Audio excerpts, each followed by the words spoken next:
EVM खेल नहीं होता तो इस बार बहुजन समाज पार्टी की सरकार बनाई जाती और बहन जी मुख्यमंत्री बनती।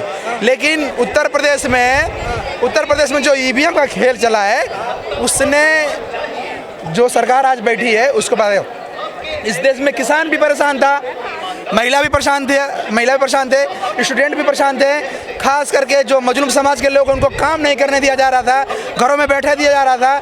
दिल्ली से, मुंबई से, कोलकाता से, महाराष्ट्र से, न जाने कितने यहाँ तक गुजरात से लोग पैदल आए। हमारी माताएं बहनें रास्ता में प्रसव भी किया, प्रसव का पीड़ा हुआ, लाश तक जलाने का मतलब मौका नहीं मिला। जिस माता ने अपने बच्चे को जन्म दिया उसके बच्चा ने उसको देख नहीं पाया। तो इतना सब करने के बाद फिर से बीजेपी कैसे सरकार में आ गई? जो सत्ता में बैठे लोग थे वो कैसे सत्ता में आ गए, सोचने का सवाल है। बहन जी तो कह रही है कि मुसलमानों ने वोट नहीं दिया। नहीं, ऐसा नहीं है। बहन जी का मत है, लेकिन हम लोगों ने जो ज़मीनी स्तर पे काम किया है, मुसलमान भाइयों ने शिद्दत के साथ बहुजन समाज पार्टी के साथ काम किए हैं और मुसलमान भाई बहुजन समाज पार्टी के साथ हमेशा रहे हैं और आगे भी रहेंगे। और इतना ही नहीं, मैं खुद मऊ जिले से आता हूँ, उत्तर प्रदेश के मऊ जिला से, जहाँ से भीम राजभर प्रदेश अध्यक्ष दो बसपा का भी थे, उन्होंने चुनाव लड़ा और उसमें वहाँ पे एक राज्यसभा सांसद हैं, जहाँ पे हम लोगों ने मऊ में धरना क्या कहते लोग प्रोटेस्ट किया था, रैली किया था, रोड शो किया था। उसमें आप देखेंगे कि सबसे ज़्यादा मुसलमानों ने भीम राजभर का साथ देने का काम किया। लेकिन सर आप कह रहे हैं मुसलमानों ने बसपा का साथ दिया, मुसलमान तो बीजेपी को हराने के लिए वोट कर रहा था। हाँ, बीजेपी को हराने का वोट कर रहा था, लेकिन ये आप समझिए मुसलमानों के बीच में, हमारे बीच में और बीजेपी के बीच में और एक सपा के बीच में एक ईवीएम था, जिसको ईवीएम इलेक्ट्रॉनिक मशीन कहते हैं, जो मशीन है। और मशीन को हम लोगों ने वोट दिया, हमारे समाज ने वोट दिया, मुसलमानों ने वोट दिया, यानी प्रदेश की जनता ने दिया। और मशीन ने किसको वोट दिया ये किसी ने तय नहीं कर पाया। उत्तर प्रदेश से देश की राजधानी जो दिल्ली है, दिल्ली में एक विधानसभा है, विधानसभा में एक विधायक ने ईवीएम को हैक करके दिखाया था, उसके बाद भी लोग नहीं माने। तो कुल मिला जुला के इस समय जिसकी लाठी उसकी भैंस, वो तो ये मनाइए कि इस देश में लोकतंत्र है, जहाँ पे भगत सिंह, सुभाष चंद्र बोस और तमाम महापुरुषों ने इस देश के लिए बलि दी, उसके बाद ये देश में लोकतंत्र मिला।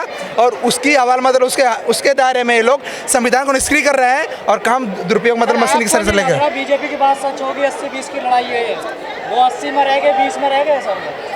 नहीं, देखिए बात लड़ाई 80-20 की नहीं है, नहीं, हम लोग 85 वाले हैं, हम 85 में थे, लेकिन जो मशीन का सिस्टम था नतीजों में तो 80-20 में रहा होगा सर, 85 खत्म है। नहीं, 85 में हम थे। 85 का खेल खत्म सर। कैसे? देखिए मैं बताता हूँ आपको। जो भी अभी पूरे देश भर में जो व्यवस्था चल रहा है, जो बताया जा रहा है कि हम 85-20 का सिस्टम है, 85-20 का सिस्टम आप देख लीजिए, हर जगह जो जाति समीकरण बनाया गया है बीजेपी भी लेकर आ रही है। पहले क्या था, जब बीजेपी बहुजन समाज पार्टी नहीं बनी थी, लोग गलती तो नहीं कर रहे हैं, जाति की राजनीति खत्म कर दी। नहीं, बिल्कुल नहीं खत्म की है, बिल्कुल नहीं खत्म की जाए। अभी देखिए जो उत्तर प्रदेश में जो सीएम, उप सीएम बनाई जा रही हैं, वो भी बहुजन समाजी क्या रही हैं। अभी बनाई नहीं जा रही, नाम चल रहा है, हो सकता है बना दीजिए। इसके पहले जो सीएम बनाए गए थे तो केशव प्रसाद मौर्य, वो हमारे समाज के थे। मैं आपको बता दूं, जो आरएसएस ने, जो कांग्रेस थी, कांग्रेस के दौर में कोई नहीं जानता था कि कौन एसी है कौन बीसी है, उसका हक नहीं दिया जाता था, बस गांव में बता दिए ये हैं। लेकिन जब बहुजन समाज पार्टी सरकार में आई, जब बहुजन समाज पार्टी के जब साहब काशीराम साहब ने अपना मिशन चलाया, उस समय बताया कि देखो भाई तुम्हारा भी हक है, तुम्हें हक चाहिए। उस समय से जो व्यवस्था चली, तब लोग जानने लगे हमारा हक अधिकार, तब से हक अधिकार मिलने लगा, तब से हम मांग रहे हैं। तब बीजेपी हो कांग्रेस हो, वो बीजेपी कांग्रेस का सबसे बड़ा षड्यंत्र बताता हूँ आपको, आरएसएस हो, कांग्रेस हो या बीजेपी हो। बीजेपी ठेठ भाषा में बताऊँ, खाने के लिए रोटी, पिछोड़ा धोने के लिए पानी और चलने के लिए गाड़ी इस समय दे देगी, वो नेता अपने आप को समझ रहा है, उसको समाज से कोई सहारुकार नहीं है। ऐसे लोग हमारे समाज को लोग नहीं मानते हैं। आज भी हमारे समाज में लोग ऐसे वोटिंग परसेंटेज से मैं आपसे बता रहा हूँ, वोटिंग परसेंटेज पर बात एक ही है, मशीन का दुरुपयोग है। मशीन के अलावा कोई भी बात ना करिए, क्योंकि मशीन का दुरुपयोग है। आपके मोबाइल में है, मैं कुछ बोलना हूँ, आप कुछ करवा देंगे इस मोबाइल में। मैं बोलूँगा बसपा के समर्थन में जीते हैं बलिया से, रसड़ विधानसभा से, वो मशीन से जीते कहाँ से? देखिए 125 जो सभा के जीते, मशीन से जीते। मशीन एक काउंटिंग मशीन है। उमा शंकर हुए और कुछ ऐसे नेता हो रहे हैं जहाँ पे ईवीएम को इतना दाबा गया, इतना दाबा गया कि उनकी गिनती भी फेल कर दिया। तो उस पर उमा शंकर में मत जाइए, उमा शंकर जीते हैं वहाँ पे। आपको नहीं लगता संगठन में सुधार की जरूरत है? दुनिया भर बिल्कुल नहीं, आपकी बात मैं सहमत हूँ। इस बार बहुजन समाज पार्टी और बहन कुमारी मायावती जी के नेतृत्व में हम लोग चाहेंगे और आप सबके जो आपका सवाल आ रहा है पूरे देश भर से, जो आप कल खुश के जो यूट्यूबर्स हैं, आप लोग जो बहन जी को सवाल दे रहे हैं, बहन जी इस पर विचार करेंगी और हम आप लोगों के माध्यम से और पूरे देश भर में जो शोषित समाज है, विचार ही होगा, काम भी होगा। नहीं काम होगा, काम होना चालू हो चुका है। आप बहुत जल्द आप लोग ये जो बीच में आएगा। कोऑर्डिनेटर प्रभारी हैं आपके, इन पर क्या कार्रवाई होनी चाहिए आपकी नज़र में? बहन जी ने बताया कि जितने भी गाड़ियाँ रेसी में रहे 24 घंटे। हाँ हाँ बिल्कुल सही बात है, आपकी बात से मैं सहमत हूँ। और इनकी सबकी बोरिया बिस्तर बदलने वाला है। कोऑर्डिनेटर हो चाहे कोई पदाधिकारी हो चाहे प्रभारी हो किसी भी प्रदेश का, देश भर में जितने काम करे, चाहे नेशनल कोऑर्डिनेटर भी हो जी। बसपा में जो जिलाध्यक्ष होता है ना, हाँ। वो अपने जिले का सीएम समझता है अपने आपको, कम नीचे बात नहीं करता। अब उसकी बोरिया बिस्तर बदलने वाली है।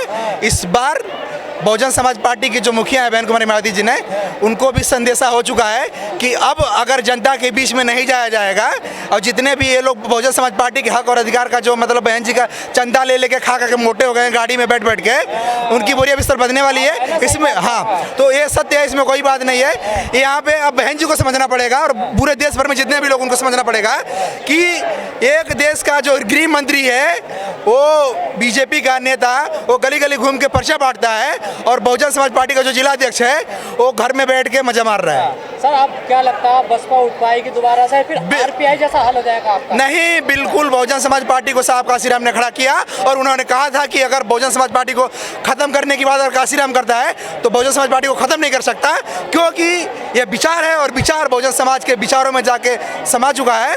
और जो नस्लें आएगी वो साहब काशीराम के विचारों को प्रभावित करने का काम करेगी, हमारे महापुरुषों के विचारों पर चलने का काम करेगी। तो यकीनन बहुजन समाज पार्टी फिर खड़ी होगी और लड़ेगी और जीतेगी। की बात कर रहे हैं, लेकिन सर मायावती जी सड़कों पे दिखाई नहीं दी, मुखर होकर बोलती थी, बस प्रेस कॉन्फ्रेंस कर देती, ट्वीट कर दे रही है जनता। अब बहुजन समाज पार्टी की जो मुखिया बहन कुमारी मायावती जी है वो रोड पे भी आएंगी और रोड पे देखिए, रोड पे आने के लिए लोग राष्ट्रपति की तैयारी कर रही है, कहने के लिए तो मुझे भी क्या कहते हैं प्रधानमंत्री बना दीजिए, बना देंगे क्या? आप कोई बना देगा? नहीं बनाएगा ना। तो कहने का मतलब है, देखिए अभी मैं आपको बता दूं एक फिल्म आई है, फिल्म को लेकर ईवीएम पे बात चलनी चाहिए थी, ईवीएम की बात चलने वाली थी उत्तर प्रदेश में। लोग सोच रहे थे क्या होगा, कैसे होगा, तो सबका मूड था, माइंड था, उसको फिल्म की तरफ लेकर चला गया। तो ये बीजेपी का षड्यंत्र है, बीजेपी का रोल है। जय भीम जय भीम जय जय भीम, बोलो जय भीम जय भीम जय जय भीम। गौरव ने किया ऐलान, छोड़ी शासन की कमान, कैसे संभालोगे बिखरा हुआ ये हिंदुस्तान। फिर एक आए शख्स महान जिन्होंने लिखा ये संविधान, 2 साल में रख दी नव भारत की नींव, बोलो जय भीम जय भीम जय जय भीम। जात पात का भेद मिटाया, बोले तुम हो एक, भेदभाव में धर्म नहीं है, ढंग से लो तुम देख। छोड़ दो दामन उनका, धर्म पे रोटी रहे जो सेक, पढ़ो लिखो विद्वान बनो ना रहो अंगूठा टेक। वो 15 तुम 85, फिर भी उनको राज का योग, किसकी बातों में आकर ये बिखर गए तुम लोग। जिनकी खानों में हो जलते जीवन रहे हो भोग, सेवक नहीं शासक हो तुम, छोड़ो मन का रोक। भगवान एक इंसान एक है राम रहीम, बोलो जय भीम जय भीम जय जय भीम। आज़ाद न होते बहता न शहीदों का ये खून, आज़ाद न होता परदेश में कोई कानून। गलत हाथों में डोर देश की कहते रहें सुकून, तन कपड़ा सर छत है महंगा है परचून। अब तो जागो अब तो समझो, बदल दो देश का ये मुनीम, बोलो जय भीम जय भीम जय जय भीम। जय भीम जय भारत, नमो बुद्धाय।